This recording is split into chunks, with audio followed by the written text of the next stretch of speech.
Hey guys, what's up? Nico again here. And in this 3D Printed Profits episode, we have Andrew. Andrew, where are you coming from, man? I'm I own the shop Peak Machining. I'm out of Amolen, Ohio. Here. Ohio. So we're Uh, just again gonna dive into Andrew's business, see how he got started, so on and so forth. Maybe Andrew has tips for us on how to grow our businesses, right? But before we start, as always, make sure you guys follow us and join us in our 3D printing side hustle group. The link for that is in the description below. And make sure you guys stay till the very, very end of the episode where I'm going to give you your own product idea for your own 3D printing side hustle. All right. So let's start. Andrew, welcome to the show, man. thanks. I'm glad you reached out to me and got this going. Yeah, man. So let's get started with your background here. You said you started out as a machine shop, right? In our pre-recorded talk. Yeah. I opened the machine shop, started my dad's garage, like many other small businesses. I made center caps. You can check them out on my Instagram, Peak Machining. Gotcha. All right. Started out making those, and then people want more custom center caps. A lot of fire departments wanted their logo on them, police departments wanted their emblem on them, and I had to make sure they fit before I machined them. Machining's expensive, and it was one-off item. I could never sell them again. So I started researching ways for like rapid prototyping, and I dove Gotcha. down into 3D printing. That's how it all started. Okay, so you use the 3D printer to rapidly prototype something before you guys machine it. Yeah, and I would send it to the customer and make sure they cleared everything, include their hubs, fitting their wheels okay, and then they could give me adjustments if any was needed. That's where it really stemmed from, and it worked out well because before that I was machining them and scrapping them, and the aluminum was expensive, and it was a lot of time involved. So I could model it up real quick. It's kind of served as a proof too. The customer, like, yep, good to go. Then I would machine them and then they fit, Gotcha. And so how much did the 3D printer save you on average for your business? The first job, I had a Ender 3 Pro. I paid for it. So right there, first job. First job, pay for it just on the first job. Look at that. That's amazing. Yeah. So is it safe to say you make about 6 figures on this business? Because it's machining. So I can imagine it's pretty damn good money. Yes, over 6 figures. Granted, like kind of our pre-talk, but it's not all 3D printing. I know machine shop. We'll go more into that now deeper because I got out of the center caps and other stuff now. Cool, man. So are you selling 3D printed items as well? Or are you just using the 3D printer as a prototyping device? Right here and right there and like right here. Those are all like folders and tooling organization. And so they're just tool organizers is what it looked like. Oh, right there. That's an AR-15 lower through the mag well. I brought a couple of them up here so you can see these. Sweet, man. So how did you come across 3D printing to be used for machining? Like, how'd you come up with that idea? We had one at work where I worked, and I never really dove into it because I was always not interested. I kind of had that machinist background and engineering, like, oh, it's just for tinkerates and this and that.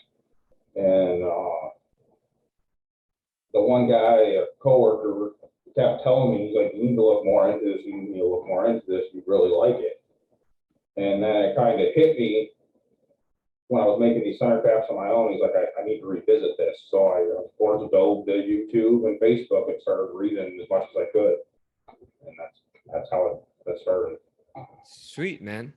So diving back into the business here a little bit, how did you get your first customers and your first clients for this? The center caps actually came from, I used to be heavy into paintball. I used to play paintball competitively. And one of a guy I used to play with, he was traveled all over like I did, and he's kind of not really friends, more acquaintances. and he wanted some custom center caps made, and the last machine shop stiffed them because they didn't fit. And he wanted somebody else to look into them and start making them. He goes, I think you can really benefit from this. So I said, send them, send me the caps that are wrong and what needs changed, and I'll make you some. So we went back 3 or 4 revisions until I got the perfect fit. Well, he posted them in a Facebook group, an F-150 group, and it just took off from there. And, one set turned into 5 sets, 5 sets turned into 10 sets, and I couldn't keep up and keep organized. So the business just kind of grew from that, where I started using PayPal invoices to keep track of orders and what they needed. And I kind of morphed into QuickBooks, using QuickBooks, and it just kept going from there. Gotcha. Well, sweet, man. So what happened next when the business started growing? Did you just take your, I mean, you already had a machine shop, so what happened next? The machine shop, I did a lot of job shop work, and that means kind of like printing on demand. Customers send you drawings and parts, whatever, and say, here, I need this made, get it done.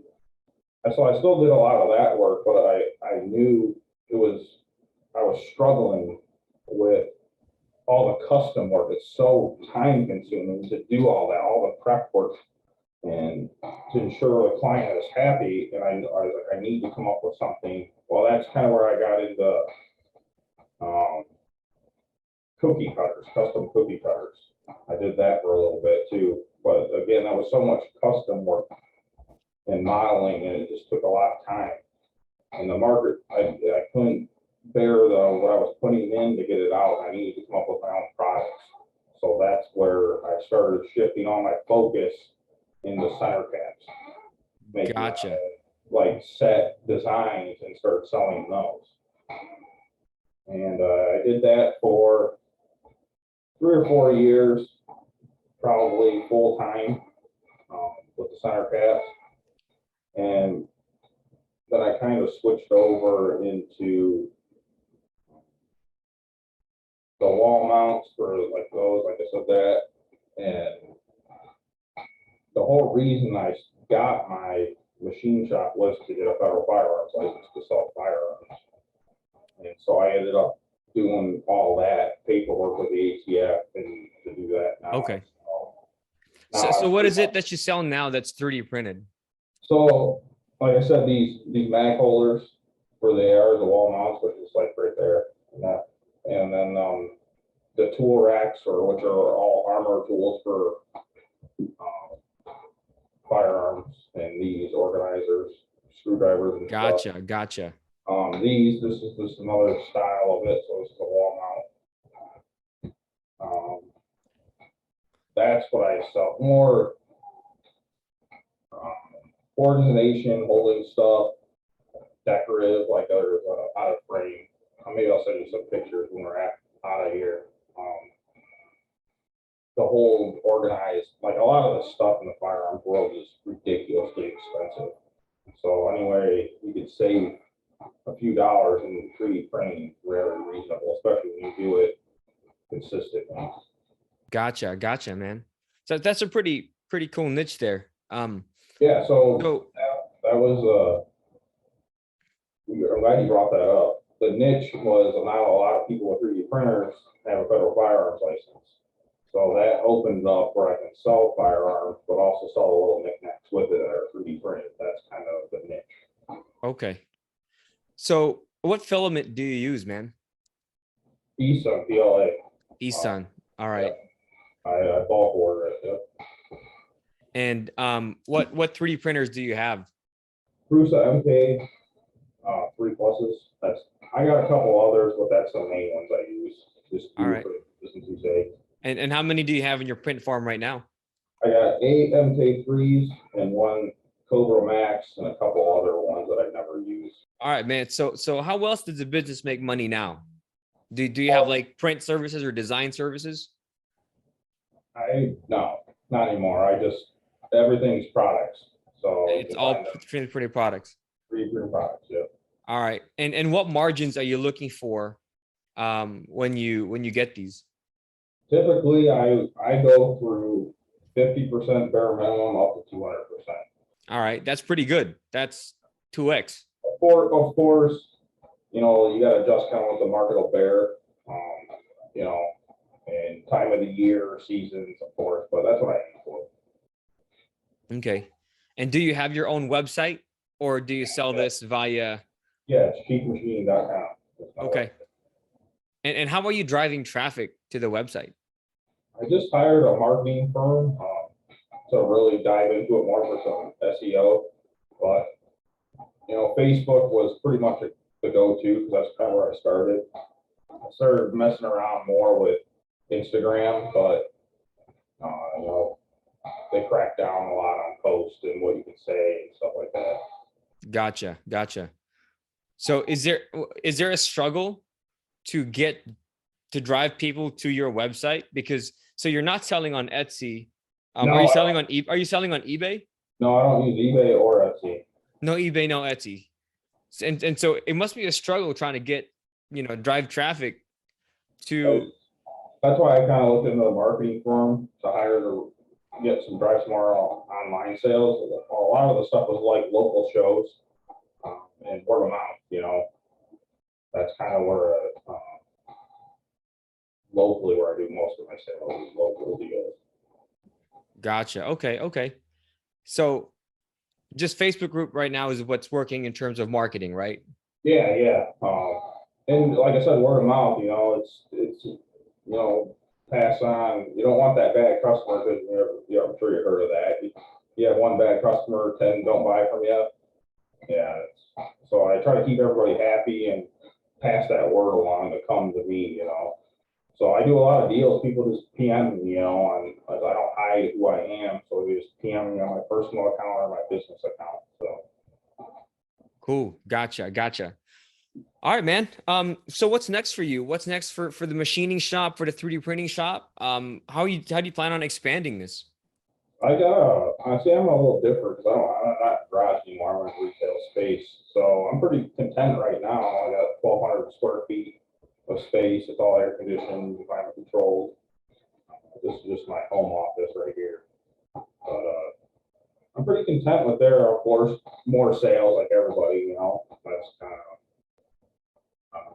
the goal is to get more sales, but I don't really have set goals. I'm looking to more or less looking for to hear what the marketing team says, you know, the SEO optimizers, what they have to say.